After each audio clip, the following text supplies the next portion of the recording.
Boa noite, sou Janice Monteiro, do curso SFP1. Estou aqui para fazer um pequeno desenvolvimento oral da disciplina História e Cultura Portuguesa. Primeiramente, defino o que é patrimônio, memória e história. Patrimônio são os bens, direitos e obrigações de valor econômico e pertencentes a uma pessoa ou empresa. São heranças deixadas pelos pais ou pelos antepassados de uma determinada sociedade e pode ser individual ou coletiva. É tudo aquilo que criamos, valorizamos e queremos preservar. Exemplos: monumentos, obras de artes, festas, etc. Memória é compreendida como um local de armazenamento em que as informações ficam guardadas e, por vezes, algumas são esquecidas.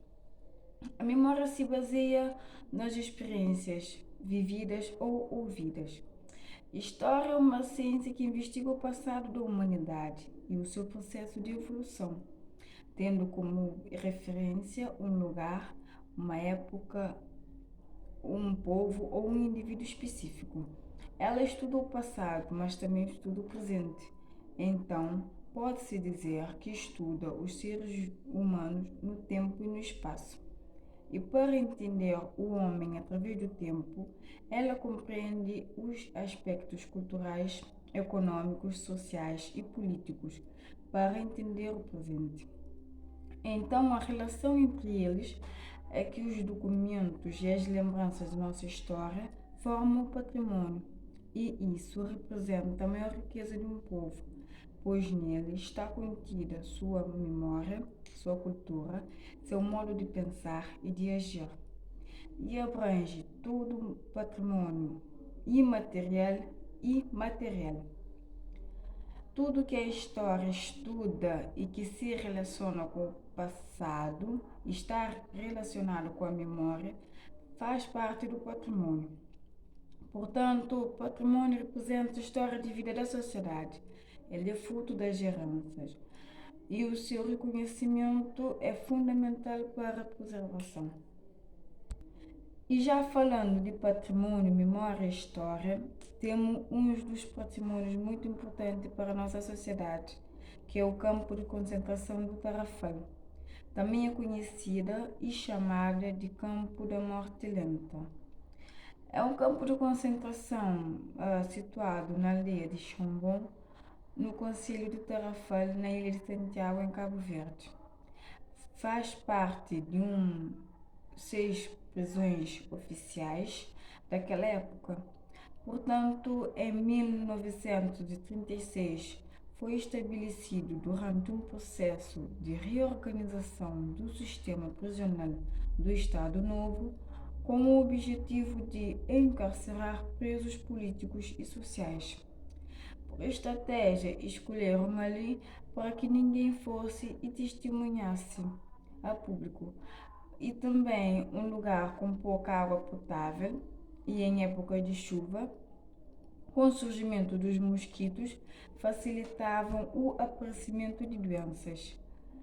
E a aniquilação física e psicológica dos opositores portugueses e africanos, a ditadura salazarista, era o principal objetivo, por ficarem isolados do resto do mundo em condições subhumanas de cativeiro, maus tratos, e facilitou muito o principal objetivo.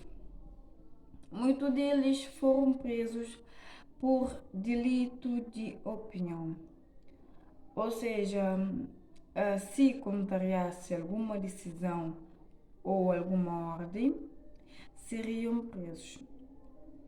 A primeira fase, de 1936 a 1954, era destinada a opositores portugueses, e 29 de outubro de 1936 chegaram de Lisboa os primeiros 157 detidos antifascistas, e alguns deles participaram da revolta dos marinheiros do mesmo ano.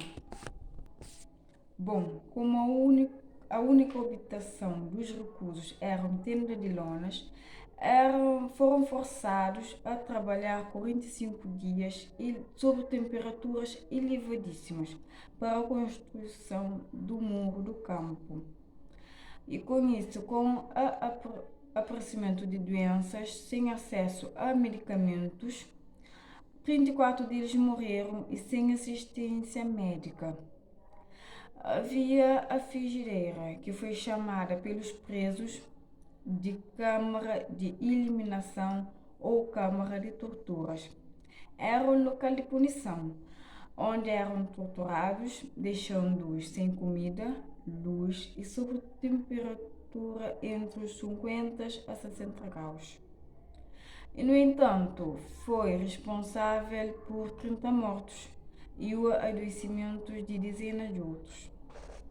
Na segunda fase, que reabre o campo de 14 de abril de 1961, passou a deter militantes da Guerra de Libertação Nacional, da Guerra Colonial Portuguesa, de Angola, de Guiné-Bissau e de Cabo Verde.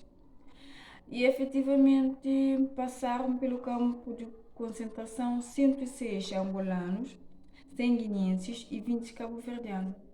E com isso abriu a Holandinha, praticamente igual, só que mais quente. Um autêntico forno e com uma janela gradeada, e nele morreu um preso político angolano e 2 guineenses. Na sequência da Revolução de 25 de abril de 1934, coincide com o fim da ditadura do Estado Novo e o campo foi encerrado uma semana depois. E em 2009 foi transformado no Museu da Resistência. E isso é muito bom porque está decorrendo um projeto com o objetivo de concorrer à lista de Patrimônio Mundial da Unesco, em homenagem à luta e à resistência antifascista em Cabo Verde. E em 14 de agosto de 2016, o governo reconheceu como Patrimônio Nacional da nossa República. E agora, cada 29 de outubro, é comemorado como o Dia da Resistência Antifascista.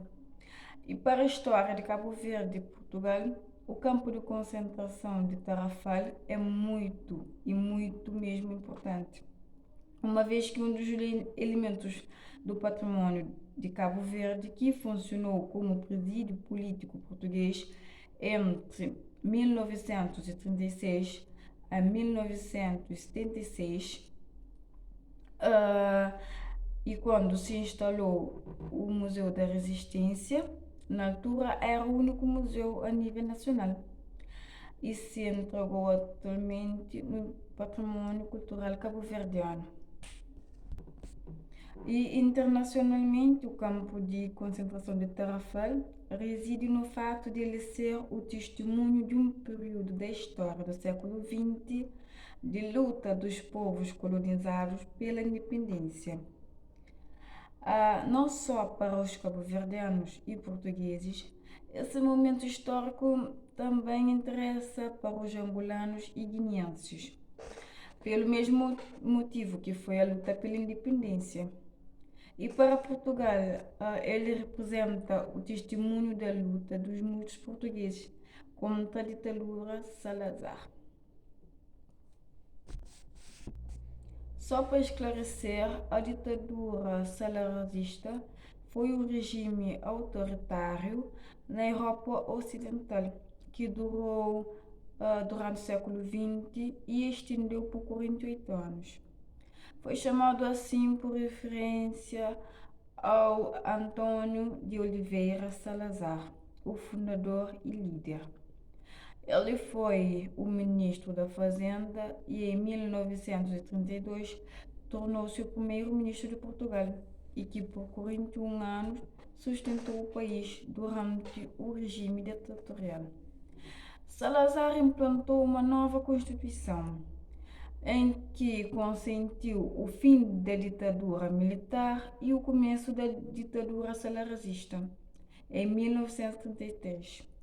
Houve muitas mudanças, perda de liberdade de expressão, a perda de direito à greve, e são muitas características dessa ditadura. Foi um tempo bastante difícil e só o líder estava sempre certo na tomada de decisões.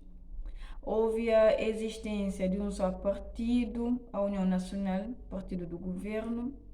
Foi retirado todo o caráter reivindicatório dos trabalhadores através da política corporativista. Era um período de terror. Foi uma ditadura inspirada num modelo antifascista e chegou ao fim em 25 de abril, com a Revolução dos Cravos. Forte manifestação militar.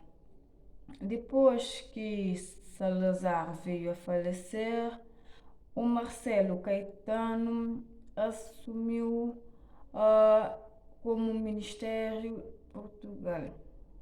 Assumiu a presidência de Portugal, tomou a posição de ministro, como era o Salazar. Bom, foi um pequeno esclarecimento sobre a ditadura salazarista para que possam entender o contexto do campo de concentração de Tarrafal. E essa é uma memória da humanidade, e com isso serve para criar laços de solidariedade entre os povos desta nação para a preservação. E para finalizar, o campo de concentração de Tarrafal trata-se do museu mais visitado em Cabo Verde e está inserida no plano do governo para a candidatura do espaço a patrimônio da humanidade. Contudo, Cabo Verde quer que essa candidatura a patrimônio da humanidade seja conjunta com Portugal, Angola e envolvendo Guiné-Bissau, e deverá ser apresentada no próximo ano. Segundo Abraão Vicente, o ministro da Cultura de Cabo Verde, o projeto museológico vai permitir aos cabo-verdianos e aos turistas terem uma referência do período histórico em que foi fundado o campo de concentração do Tarrafal. Para isso, é preciso estar bem apresentado, para que possa ser aceite como patrimônio da humanidade. Mas por causa da pandemia, estão com alguns meses de atraso da inauguração das obras de reabilitação do antigo campo. Portanto, o Ministro da Cultura afirma que alguns projetos vão ter de parar, como o caso do processo da candidatura do campo de concentração a patrimônio cultural e material da humanidade. E no próximo 5 de julho assinam o memorando de entendimento com o principal propósito de lançar a candidatura com o fim anticolonial e antifascista. Para terminar,